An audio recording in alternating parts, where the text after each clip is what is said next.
Salut tout le monde, aujourd'hui on va faire une tarte tatin. Alors, voyons voir la recette. Les ingrédients pour commencer. Pour faire une tarte tatin, nous allons avoir besoin de pommes, d'amandes effilées, de raisins secs, de beurre, de sucre brun, d'une pâte feuilletée, de 2 sachets de sucre vanillé. Pour les ustensiles, nous allons utiliser un économe ou épluche légumes, un couteau et enfin un moule à tarte et une poêle. Alors, pendant que j'épluche les pommes, je vais vous raconter l'histoire de la tarte tatin. C'est donc l'histoire de 2 sœurs, Stéphanie et Caroline Tatin, qui tenaient un hôtel dans un petit village de la région Centre-Val de Loire, à 200 km de Paris, entre la fin du 19e siècle et le début du 20e siècle. Entre autres, elles étaient assez réputées pour leur cuisine et notamment leur tarte aux pommes. Pendant que vous épluchez les pommes, si vous ne voulez pas qu'elles s'oxydent et qu'elles prennent une couleur pas très jolie, vous pouvez mettre un peu de citron en attendant d'avoir coupé toutes vos pommes. Quoi qu'il en soit, on raconte qu'un jour, l'une des 2 sœurs a enfourné la tarte dans le four, mais avait oublié de mettre la pâte feuilletée. Paniquée dans la précipitation, elle aurait jeté la pâte par-dessus le moule qui était déjà garni de pommes.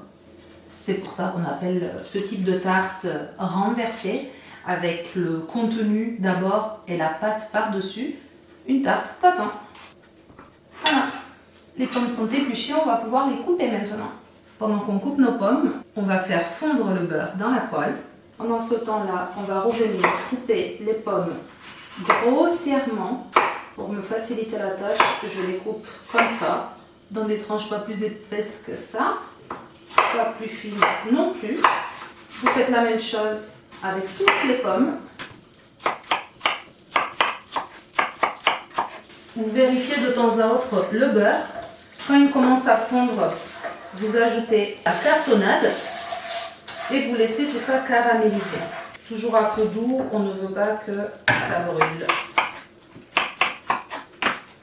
Une fois les pommes coupées, on les met dans la poêle et on attend qu'elles soient fondantes, caramélisées, mais pas non plus purées. On les fait revenir, les collines, dans le mélange sucre-beurre. Et d'ailleurs, est-ce que vous savez pourquoi on dit faire revenir?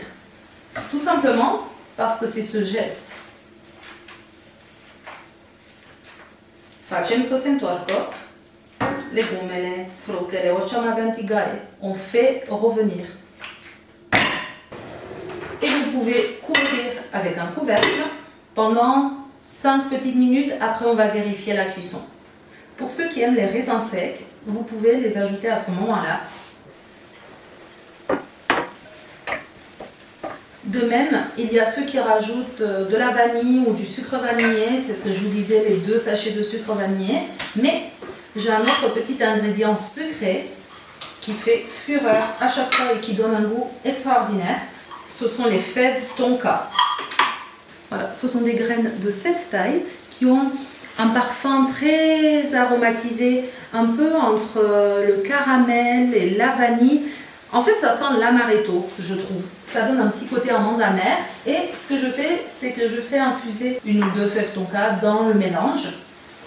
Pendant ce temps-là, vous pouvez aussi faire préchauffer votre four à 180 degrés en attendant que les pommes soient prêtes.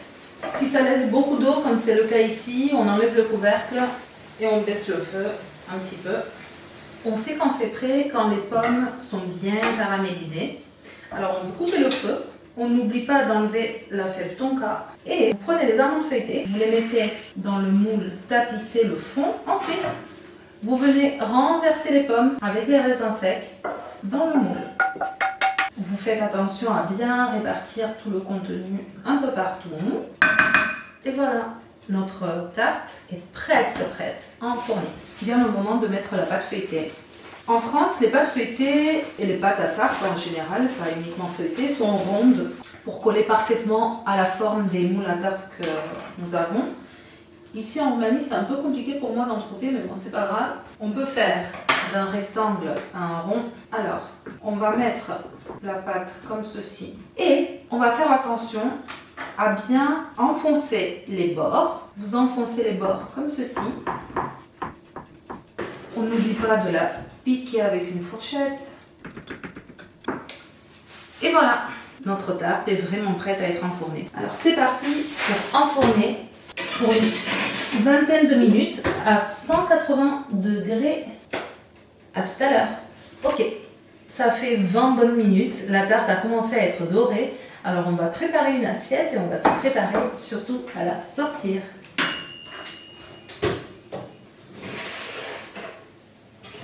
Regardez comme elle est belle. Bien sûr, comme c'est une tarte renversée, il va falloir la retourner dans le sens correct. C'est peut-être l'opération la plus délicate de toute la recette. Vous allez d'abord prendre un couteau, faire ça pour décoller tous les bords. Ensuite, vous prenez l'assiette et vous la positionnez par-dessus. Vous voyez à ce stade-là, notre tarte, elle est cuite par-dessus et en dessous, il y a toujours les pommes qui ont bien caramélisé et laissé tout leur jus. Donc, on prend une inspiration, on fait travailler nos muscles et 3, 2, 1, hop, on la retourne. À ce stade-là, c'est possible que des pommes ou des amandes restent collées au plafond du moule. Ce n'est pas bien grave.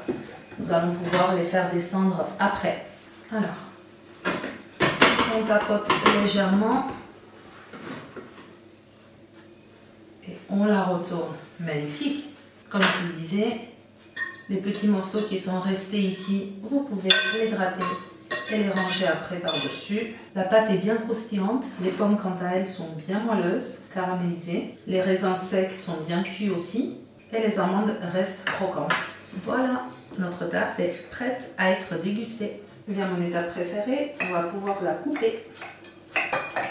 Le son du bonheur. Et voilà. Ce que vous pouvez faire aussi, c'est de la servir avec une boule de glace vanille ou caramel. Il n'y a rien de meilleur.